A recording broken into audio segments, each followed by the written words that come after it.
आज हम प्रथम कोटि एवं प्रथम घात के अवकलन समीकरण के बारे में पढ़ेंगे। वो बीएससी सेकेंड ईयर से रिलेटेड है और पीएससी एग्जाम्स में भी क्वेश्चंस पूछे जाते हैं। आज हम चरों के पृथक्करण के बारे में बात करेंगे। तो टॉपिक है चरों के पृथक्करण द्वारा हल। अगर आपके पास differential equation M D X plus N D Y equals to 0 form में दी हुई है, अब ये तो पता ही होगा आपको कि प्रथम कोटि और प्रथम घात के अवकलन समीकरण कौन से होते हैं। वैसा ऐसा अवकलन समीकरण जिसका केवल एक बार अवकलन किया हुआ हो तो वो प्रथम ऑर्डर का हो गया, और अगर उसके ऊपर पावर भी 1 है तो उसको बोलते हैं प्रथम घात। तो प्रथम घात और प्रथम कोटि के अवकलन समीकरण के बारे में अध्ययन करेंगे। इसका जो स्टैंडर्ड फॉर्म रहता है अवकलन समीकरण का M D X plus N D Y equals to 0 है। इसमें हम डी एक्स के पड़ोस में एक्स वाले फंक्शंस को लेंगे और वाई के पड़ोस में वाई वाले फंक्शन को लेंगे। इसको बोलते हैं चरों का पृथक्करण।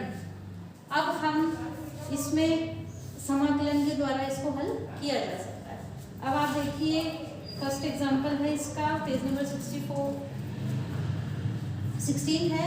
एग्जांपल नंबर फर्स्ट है 1 plus X square D Y is equal to 1 plus Y square D X. अब हम इसको देख सकते हैं कि 1 plus X square D Y, अगर इसको इधर अगर पक्षांतरण किया जाए तो ये अपने पास माइनस इक्वल्स टू 0 हो जाएगा। तो ये M D X plus N D Y equals to 0 form में है। अगर हम इसको गिवन इक्वेशन के फॉर्म में ही रहने दें तो डी वाई के पड़ोस में वाई वाली टर्म अपन ला सकते हैं और डी एक्स के पड़ोस में एक्स वाली टर्म अपन ला सकते हैं। इसीलिए इसको बोलते हैं चरों का पृथक्करण। अब डी वाई के पड़ोस में अपन को वाई वाली टर्म लानी है तो ये गुणा में है तो इधर भाग में चला जाएगा। D X upon 1 plus X square है, तो ये अब बिल्कुल सेपरेट हो चुके हैं। डी एक्स के पड़ोस में फुली एक्स की टर्म है और वाई के पड़ोस में केवल वाई की ही टर्म है। अब इस समीकरण 1 का समाकलन कर दीजिए। समीकरण 1 का समाकलन करने पर समाकलन कर देंगे तो D Y upon 1 plus Y square is equal to D X upon 1 plus X square. और चूंकि अब समाकलन कर रहे हैं तो समाकलन स्थिरांक भी लगाना पड़ेगा, तो अभी अपन इसको C1 नाम दे रहे हैं। समाकलन स्थिरांक ये आर्बिट्ररी कांस्टेंट है, इंटीग्रल कांस्टेंट है। इसको हम अकॉर्डिंग टू सिचुएशन इसको रखा जाएगा। ये अपने पास C1 भी दे सकते हैं। अगर आंसर में अपने इसको इंटीग्रेशन करने के बाद अगर लॉग की टर्म में आ रहा है तो लॉग ऑफ C लिख सकते हैं। इसमें अपने पास अगर tan में आ रहा है, tan इनवर्स में आ रहा है तो tan लिख सकते हैं, sin इनवर्स में आ रहा है तो sin लिख सकते हैं। तो ये आपके पास फिक्स नहीं है। आंसर को सेट करने के हिसाब से इसको आप कुछ भी लिख सकते हैं। चलिए, अब अपन 1 D X D Y upon 1 plus Y square है, इसका इंटीग्रेशन अपन को पता ही है। क्योंकि आपके पास डी एक्स अपॉन ए स्क्वायर प्लस एक्स स्क्वायर है तो इसको क्या लिखते हैं 1 अपॉन ए tan इनवर्स एक्स अपॉन ए। चूँकि यहाँ पे अपने पास ए 1 है, यहाँ पे देखें ये वाली सेम ही आपके पास फॉर्मूला लगेगा इसमें। तो tan inverse y is equal to tan inverse x। अब चूँकि अपन इसमें देख रहे हैं कि ये सारा का सारा ही tan इनवर्स में आ रहा है तो यहाँ पर अपन tan इनवर्स c लगा सकते हैं। यहाँ पे अपन ने जो C1 को लिया है वो tan इनवर्स c डाला है। चलिए, अब इसको आंसर सेट करने के लिए tan inverse y minus tan inverse x is equal to tan inverse c इसको लिखा जा सकता है। अब यहाँ पे अपन देखते हैं कि tan inverse a minus tan inverse b का फॉर्मूला लग रहा है यहाँ पे। तो देखिए tan inverse a minus tan inverse b equals to क्या होता है tan inverse a minus b upon 1 plus A B. ठीक है ना, जान रहे हो नहीं तो फॉर्मूला अपने काम में लिया हुआ है ये। तो अब यही फॉर्मूला अपन इसमें अप्लाई कर सकते हैं। तो ये तो अपने पास हो गया फॉर्मूला, और जो इसमें अपने पास लास्ट स्टेप आई है उसके according tan inverse y minus x upon 1 plus x y अपन ने पुट किया है is equal to tan inverse c। दोनों साइड में अपने पास लेफ्ट हैंड और राइट हैंड दोनों साइड में tan इनवर्स आ रहा है तो इसको कैंसिल करके y minus x upon 1 1 plus x Y is equal to c लिखा जा सकता है। चलिए अब इसको अपने पास सेट करना है, केवल y is equal to C 1 plus x Y, ये आपके पास आंसर आ जाता है सेपरेशन ऑफ वेरिएबल्स, चरों के पृथक्करण के द्वारा दी गई समीकरण का सोल्यूशन। तो ये आपके पास सबसे पहले अगर अपन डिवीजन के हिसाब से देखते हैं तो M D X plus N D Y form में है।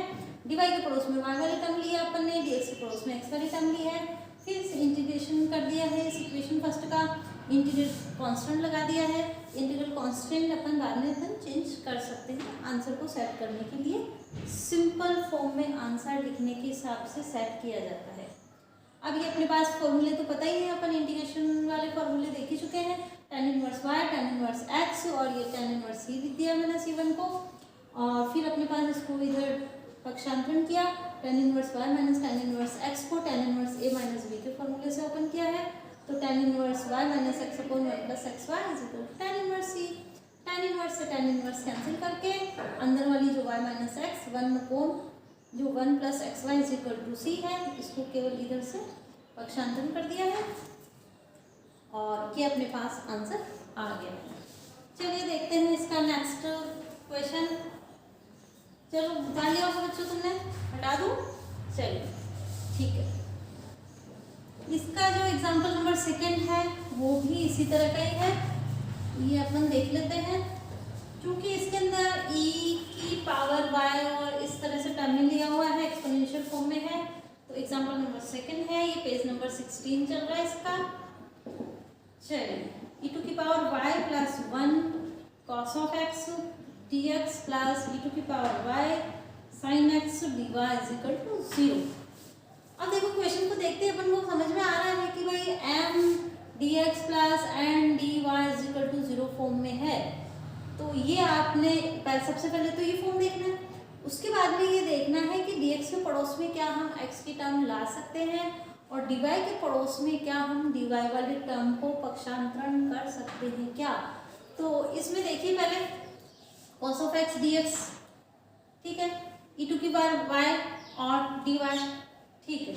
अब अपन को यहाँ से sin x को हटाना है और इधर e टू की पावर y प्लस 1 को अपन हटा सकते हैं।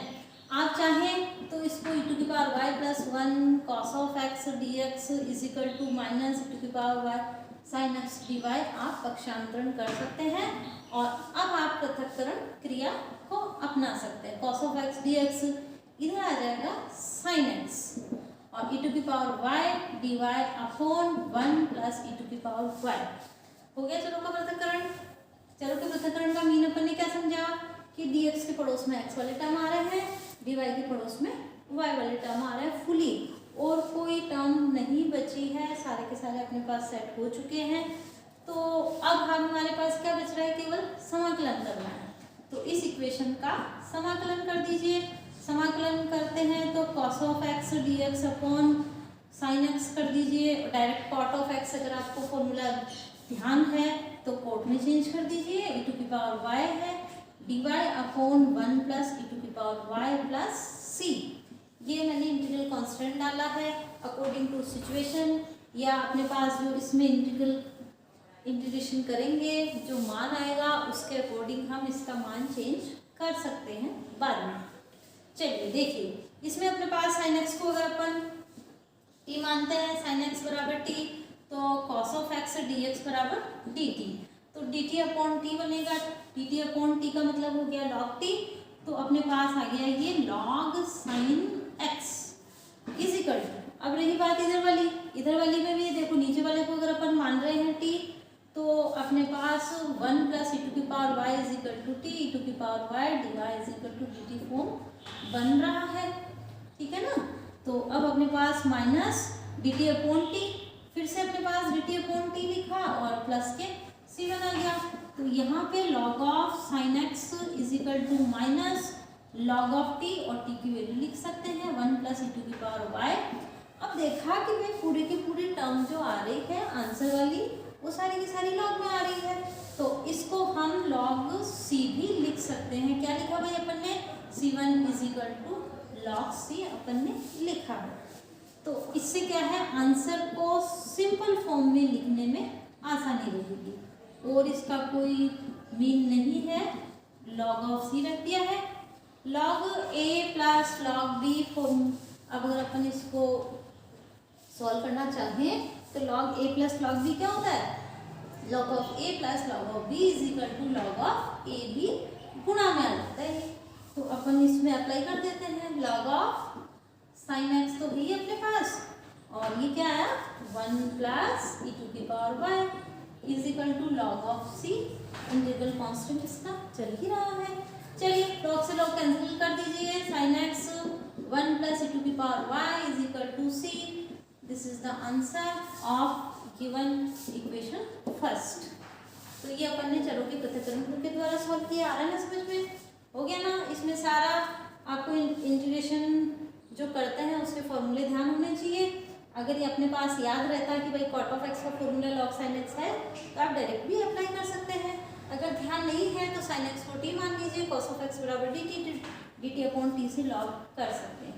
इसमें डायरेक्ट प्रतिस्थापन से होगा ही होगा। इसको अपन ने माना था 1 प्लस ई टू की पावर वाई को टी माना था, और ई टू की power Y D Y is equal to D T करके अपन ने सॉल्व कर लिया।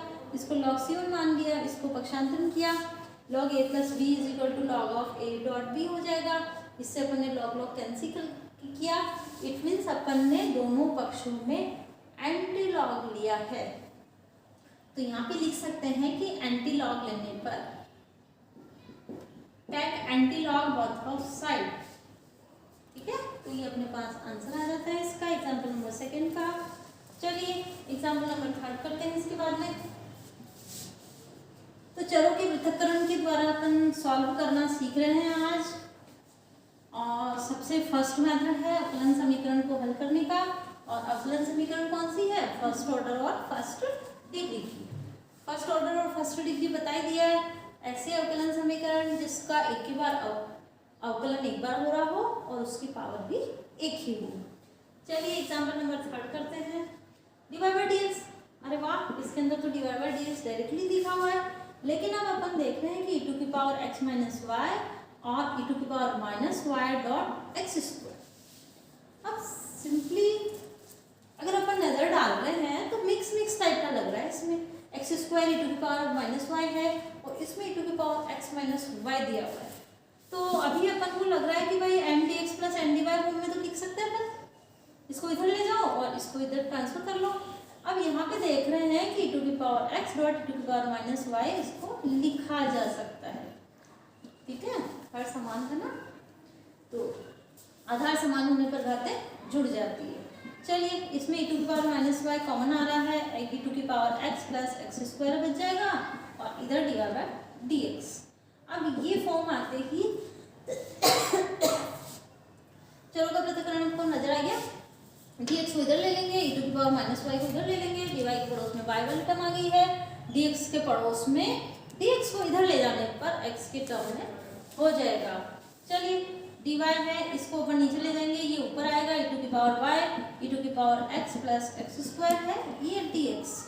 इंटीग्रेशन कर दीजिए, ये इंटीग्रेशन डाला, इसमें लॉग इंटीग्रल कांस्टेंट डाल दिया है। अभी अपन कुछ भी नहीं दे रहे इसको, किस फॉर्म में लेंगे, ई टू की पावर वाई का ई टू की वाई इंटीग्रेशन है। चलिए ई टू की पावर एक्स का भी इंटीग्रेशन ई टू की पावर एक्स ही है। एक्स स्क्वायर का क्या बनेगा, एक्स क्यूब अपॉन 3। ध्यान है ना इंटीग्रेशन, तो एक्स की power N D X is equal to क्या होता है, एक्स की power N plus 1 upon N plus 1। चलिए और प्लस का C1, ये आंसर आ जाता है। तो ये चरों का पृथक्करण मेथड से अपन ने इसको सॉल्व किया है। आगे ना समझ में, ये इसमें ये है कि भाई इंटीग्रल जो समाकलन करते हैं उसके फॉर्मूले आपको ध्यान होने चाहिए। चलिए ठीक है, इस पे बेस्ड आप क्वेश्चंस कीजिए, अगर कोई प्रॉब्लम है तो कल अपन फिर मिलते हैं।